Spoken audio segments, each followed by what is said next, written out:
Oh, hello there. Radio Man here out in the woods today with my tactical pry bar. And one of the things we're going to talk about today is, let me set this down here. There. So one of the things I want to talk about today is, the goal of my channel is not politics, it's radio.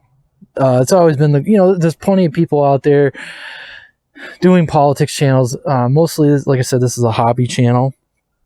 But I was going to address a couple things. I got some questions from people in the comments asking if I was a prepper. I guess prepping, kind of goes hand in hand with, radios. And I guess the answer to that, for me, prepping was not exactly... Oh, man. Wearing these sunglasses, that mask was fogging the shit out of things. So prepping for me, I was doing prepping before I knew what the term was as a kid, with gardening and raising small livestock and canning and things of those natures. So I guess for some people, maybe they came to prepping through political type means or whatever. For me, it was just something I knew what it was, and it just seemed normal to me. It wasn't being done for any reasons, worried about, what do they call it? WROL, World Without Rule, or whatever that term is. But, one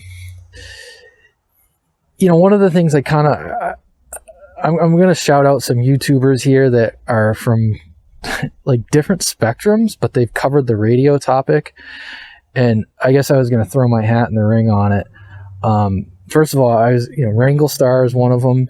And I'll get to as to why, kind of the impetus for this video. The other one is Not a Rubicon. He kind of does more of like GMRS, more centric related type content. And the other one is Risky Krisky, doing a lot of content about these Bofang radios.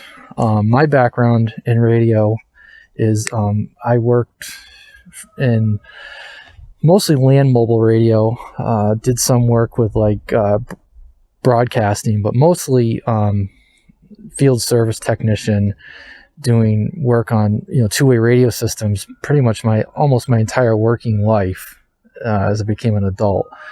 Since gotten out of that in the last few years, and I do other types of electronics, but I'm not in radio anymore. That's a whole other thing why I got out of that. But involved with amateur radio, also GMRS. I guess first and foremost I'll say is I think I've made this clear on my channel before that my channel is not so much about... My channel is about radio as a hobby and having fun on the radio. But there's definitely... And like I said, I think I first heard this on Wrangle Star's channel, as he said, the worst kind of people, and I'm paraphrasing, but something to do is that the comments section, he said the worst kind of people were the hams. He says they were the most obnoxious people he'd ever encountered in his life. I am a ham, and I have personally noticed that. And I don't think Not a Rubicon has said that, but he seems to have, crossed lightsabers with the ham community before, and I find his content entertaining. And I hope that people don't view my channel as, GMRS versus CB versus ham. I view all those services as tools in a toolbox, and I use all of them, and they all have a very specific purpose. My personal observation is that GMRS is kind of treated like a private intercom system, which is all fine and dandy. It's just not my cup of tea, but like tools in a toolbox, I will reach for the GMRS. Where my channel is more hobby centric, I personally, as of the last couple of years, enjoy CB radio. The reason for that is that it is less formal. It's more conversational. There also appears to be, at least in my local area, the age demographic. Hams are all like, some of these guys are 70 and above. Like, I got started in amateur radio 15 years old. I was an anomaly showing up to Hamfest. even today, at my age of 43, I'm still an anomaly when I go to ham flea markets and ham functions.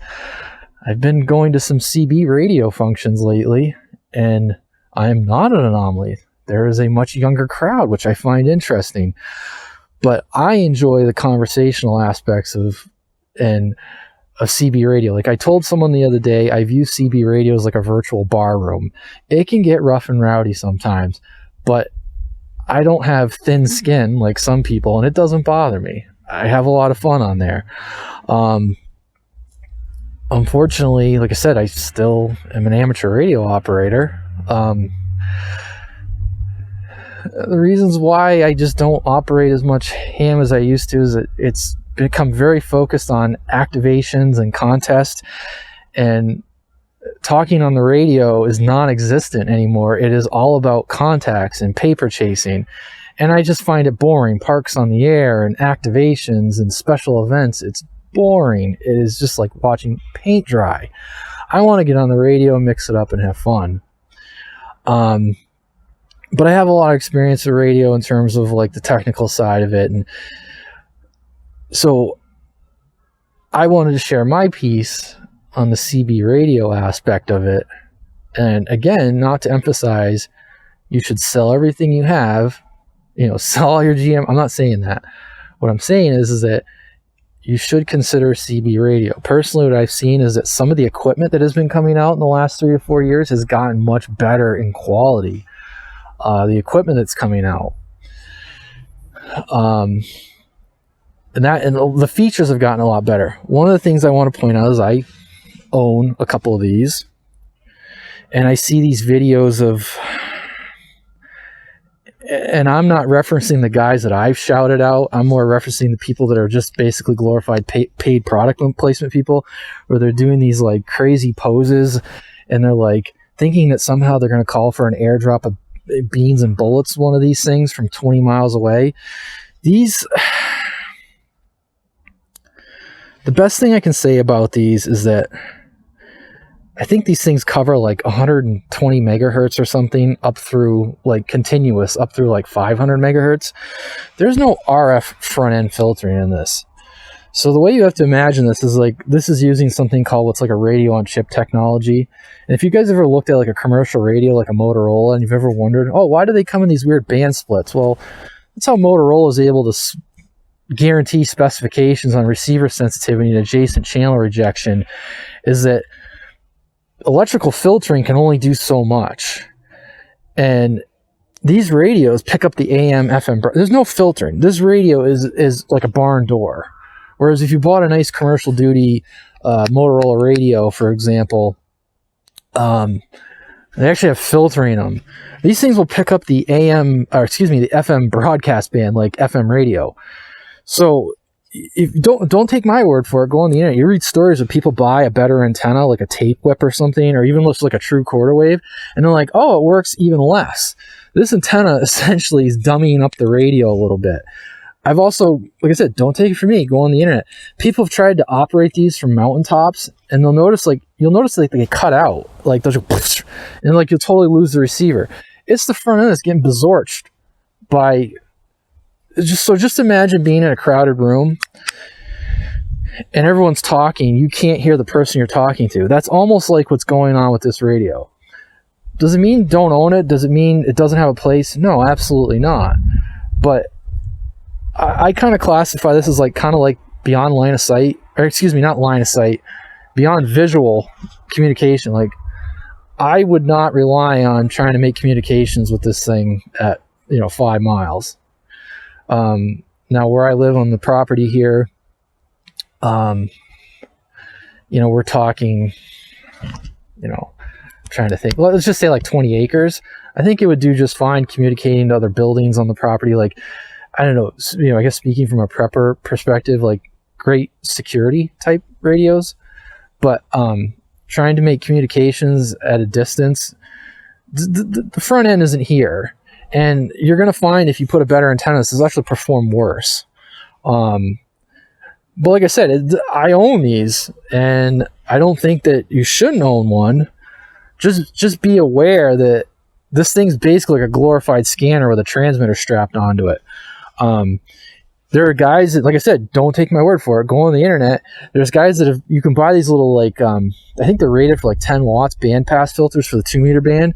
If you put a bandpass filter between here and the antenna, they're like, holy crap, this radio starts to work.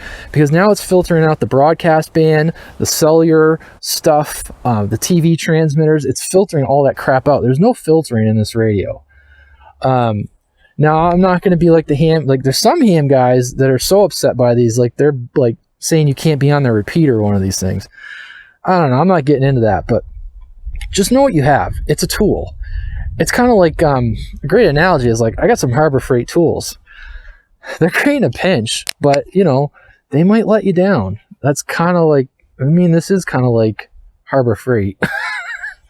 So, you know, like I said, but I own it and it's fine. It works. You know, and I saw like Risky Krisky was kind of getting lit up on the internet, and I don't think he was doing anything wrong. But the only thing I would stress to, like I said, my content is not towards like the prepper type community, but I would consider, you know, utilizing all the radio services, or at least having an idea how they work, or at least having them at your disposal.